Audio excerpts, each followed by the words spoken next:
81. As a result, there will be short-run equilibrium, but that will happen because people make a mistake. Eventually, they correct their belief, and then point B, you are moving to point C, which means you come back to the full employment level with higher inflation.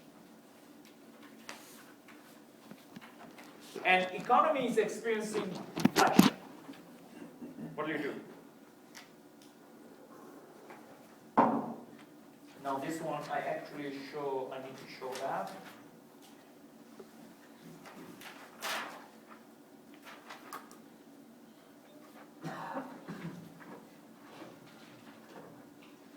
So the deflation basically means this.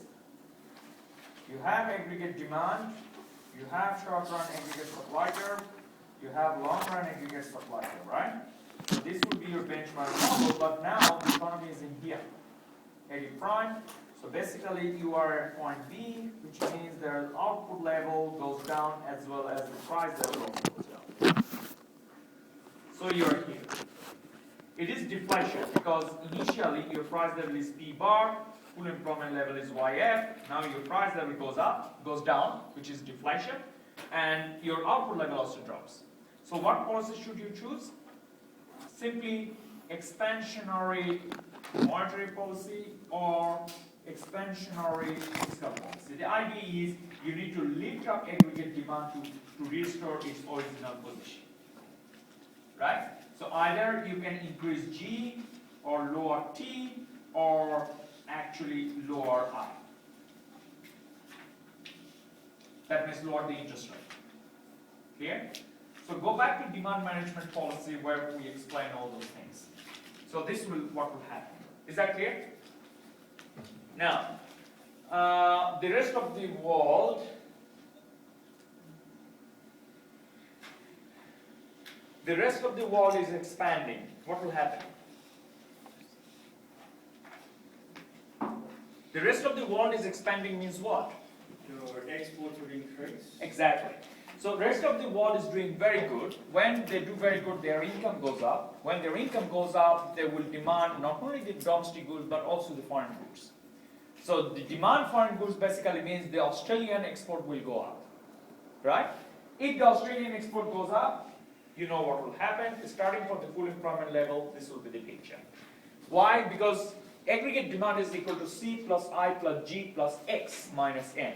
So your X goes up means your aggregate demand curve will shift from 80 to 81.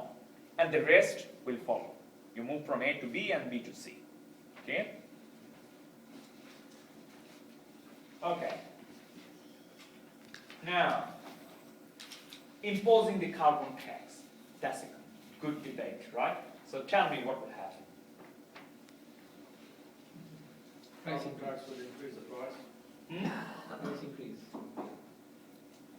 Input price and short-term supply increases, but they're also giving us more cash, so the aggregate demand will increase. But when they give you a short cash, it also you need to calculate the net shift of the aggregate demand. It will go up or go down. They're claiming it will be even. Then what's the point of imposing the carbon tax? One of the carbon taxes, you do have the same amount of buying power, if you like, but you're more likely to use things that aren't carbon. Okay. Having a carbon. You're assuming, the first thing is, you need to be very realistic. We assume that economy is at the full employment level. Yeah. Right? Once the economy is in the full employment level, then once you impose the carbon tax, the immediate implication is, as we have shown you before, that what will happen is this. Right? Now, when the aggregate demand curve actually shifts from here, no, not this one. Sorry, I made a mistake. Not this one. It will be this. Right? So your short-run aggregate supply curve will shift from here to here. Because the carbon tax, it will increase your cost of production. Now this says, okay, we are getting this carbon tax and we are giving back to the consumer to restore the aggregate demand.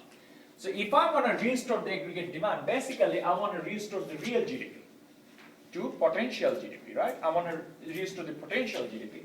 So aggregate demand curve will shift to that point. You see the arrow sign, right? If it shifts, what will happen? Of course, we got real GDP restored to full potential GDP, but at the cost of what? Inflation. That will happen, right? Having said that, the real debate should be this way. First, are we at the full employment level? That's the one thing. Look at this, what is happening around us. Toyota laid down their workers, and this morning the news is the Ford is going to shut down. No, they are going to lie down the temporary workers, 1,800, right? So this is the picture. At the same time, we also have ANZ survey where it says that the unemployment rate actually drops. Now, it did not say several features. One thing is those people who lie down, of course, they are getting job, right? That's how the unemployment rate drops. But are they earning the same level of income?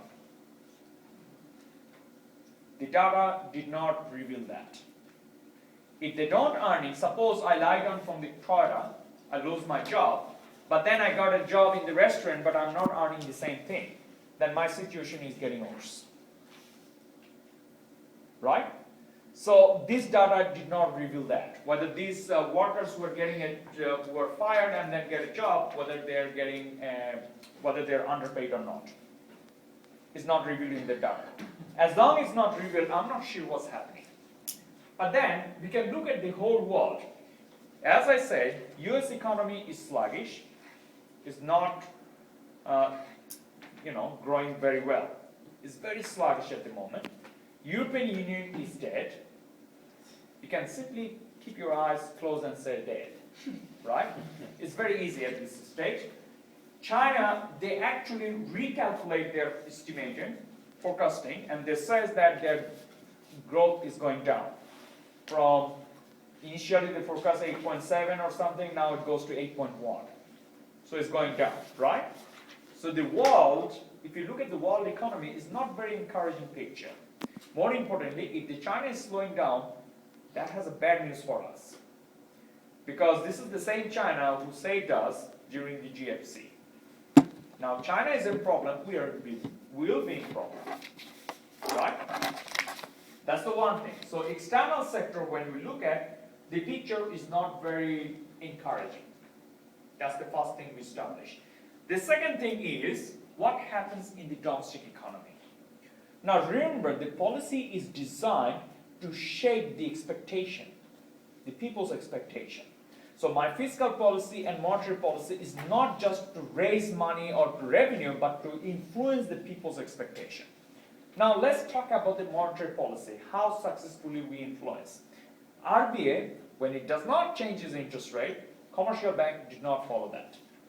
So that basically means there is a very tricky situation. People might lose trust on monetary policy. They will simply tell, oh, whatever RBA did, it doesn't matter because the commercial bank did not follow. You see the danger of that? That's a very crucial thing.